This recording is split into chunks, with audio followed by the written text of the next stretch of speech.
PCOD, PCOS లేదా నీటి బుడగల సమస్య. ఈ ప్రాబ్లమ్ తో సఫర్ అయ్యే చాలా మంది ఓపీకి వచ్చినప్పుడు నన్ను అడిగే most important doubt laparoscopy operation లేదా ఓవేరియన్ డ్రిల్లింగ్ లేదా లాప్రోస్కోపిక్ ఎలక్ట్రో ఓవేరియన్ సర్జరీ. దీని గురించి చాలా మంది చాలా డౌట్స్ అడుగుతున్నారు కాబట్టి ఈ రోజు ఈ ఆపరేషన్ గురించి తెలుసుకుందాం. ఫస్ట్ ఆఫ్ ఆల్ పీసీఓఎస్ ఒక హార్మోన్ సమస్య అని మనందరికీ తెలుసు. అయితే ఈ హార్మోన్ సమస్య వల్ల ముఖ్యంగా కనిపించే ప్రాబ్లం ఏంటి? నెంబర్ 1 పీరియడ్స్ ఇర్రెగ్యులర్ గా ఉండడం. నెంబర్ 2 ఈ ఆండ్రోజన్స్ అంటే మేల్ హార్మోన్స్ ఎక్కువగా ఉండడం వల్ల ఆడవాళ్ళలో అన్వాంటెడ్ హెయిర్ పింపుల్స్ లాంటివి రావడం. నెంబర్ 3 అండ్ మోస్ట్ ఇంపార్టెంట్ పిల్లలు కలగకపోవడం లేదా డిలే అవ్వటం.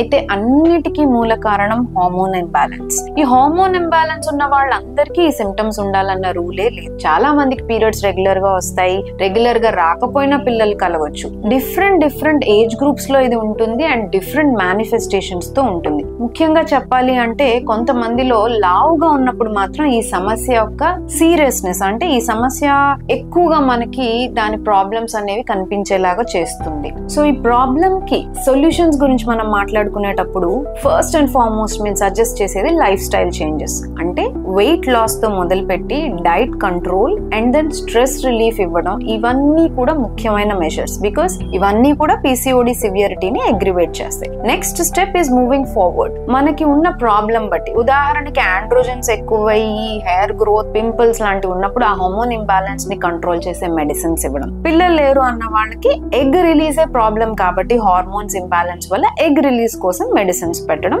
అంటే టాబ్లెట్స్ లేదా ఇంజెక్షన్స్ లాంటివి. ఈ లెవెల్ దాటినప్పుడు మనం నెక్స్ట్ స్టెప్ లో చెప్పేది ఏంటి అంటే లాప్రోస్కోపీ. ఈ లాప్రోస్కోపీలో చాలా మంది అనుకుంటారు ఏంటి అంటే నీటి బుడగల్ని పగలగొడతారు. నిజం చెప్పాలి అంటే ఈ బుడగలు అనేవి అసలు ఉండవు. మన ఓవరీ అంటే అండాశయంలో ఈ పీసీఓడి వల్ల వచ్చే హార్మోన్ ఇంబ్యాలెన్స్ వల్ల ఎగ్స్ నంబర్ అనేది ఎక్కువగా కనిపిస్తూ ఉంటుంది. సో ఈ ఎగ్స్ అనేవి చిన్న చిన్న బుడగల్లాగా కనిపిస్తూ ఎక్కువ హార్మోన్స్ ని సెక్రీట్ చేయడం వల్లే ఈ హార్మోన్ ఇంబ్యాలెన్స్ అనేది ఉంటుంది. స్కాన్ చేసినప్పుడు ఇవి బుడగల్లాగా కనిపిస్తుంటాయి. మరి ఈ లాప్రోస్కోపీ ఆపరేషన్ ఎవరికి చేస్తాం?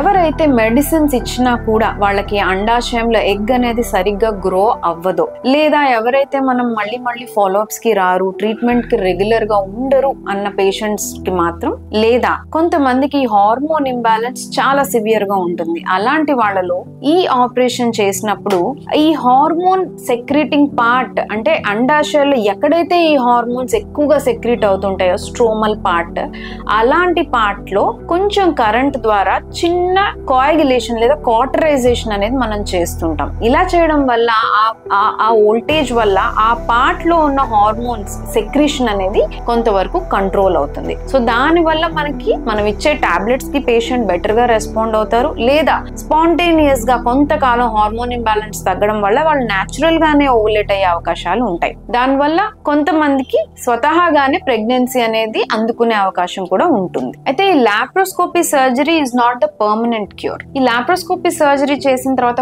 కొన్ని నెలల పాటు దాని ఎఫెక్ట్ అనేది బాగా ఉంటుంది కాబట్టి ఇమ్మీడియట్లీ పేషెంట్స్ ని ప్రెగ్నెన్సీ కోసం ట్రై చేయమని సజెస్ట్ చేస్తాం. దీనిలో భాగంగా కొంతమందికి న్యాచురల్ గా రావచ్చు, కొంతమందికి మెడిసిన్స్ అవసరం పడుతుంది. ఎవరైతే సర్జరీ తర్వాత లైఫ్ స్టైల్ చేంజెస్ ని ఫాలో అవ్వరు, అంటే ఉదాహరణకి మళ్ళీ లావ్ అవ్వడం లాంటివి జరుగుతుందో అటువంటి వాళ్ళలో మళ్ళీ ఈ సమస్య తిరిగి వచ్చే అవకాశం ఉంటుంది. ఎందుకంటే దాని ఎఫెక్ట్ టెంపరీ మాత్రమే. ఈ లాప్రోస్కోపీ ఆపరేషన్ చాలా మెటిక్యులస్ గా ప్రాపర్ సెట్టింగ్స్ లో చేయాల్సి వస్తుంది. ఉదాహరణకి రూల్ ఆఫ్ 4 అంటాం. అంటే 4 సార్లు పంక్చర్ కన్నా ఎక్కువ చేయకూడదు, 4 mm కన్నా డీప్ గా వెళ్ళకూడదు, 40 వోల్టేజ్ కన్నా ఎక్కువ పవర్ తో చేయకూడదు. ఇలాంటి రూల్స్ చాలా ఫాలో అయ్యి సర్జరీ చేసినప్పుడు చాలా మందిలో ఈ సర్జరీ వల్ల ఎఫెక్ట్ కనిపిస్తుంది. అయితే కొంతమందిలో ఎవరైతే రిపీటెడ్ గా లాప్రోస్కోపీలు చేయించుకున్నాం, చాలా సార్లు డ్రిల్లింగ్ అయింది, మళ్ళీ వస్తున్నాయి వచ్చిన వాళ్ళలో కొన్ని సైడ్ ఎఫెక్ట్స్ కూడా కనిపిస్తాయి. ఉదాహరణకి ఎక్కువగా డ్రిల్లింగ్ చేయడం వల్ల చుట్టుపక్కల ఉన్న టిష్యూ కూడా కొంత డ్యామేజ్ అవడం వల్ల న్యాచురల్ గా ఉండే ఎగ్ నంబర్ కూడా తగ్గుతుంది అండ్ తద్వారా ఫర్టిలిటీ ఇష్యూస్ వస్తాయి. రెండోది ఎక్కువగా డ్రిల్లింగ్ చేయడం వల్ల ఆ టిష్యూ డ్యామేజ్ అయ్యి చుట్టుపక్కల అతుకులు లేదా ఎడేషన్స్ అనేవి కూడా ఫామ్ అవ్వడానికి చాలా ఛాన్సెస్ ఉన్నాయి. ఐ హోప్ ఈ వీడియో పీసీఓ డ్రిల్లింగ్ గురించి మీ డౌట్స్ ని క్లియర్ చేసింది అనుకుంటున్నాను. ఫర్దర్ డౌట్స్ కోసం యూ కెన్ కాంటాక్ట్ us.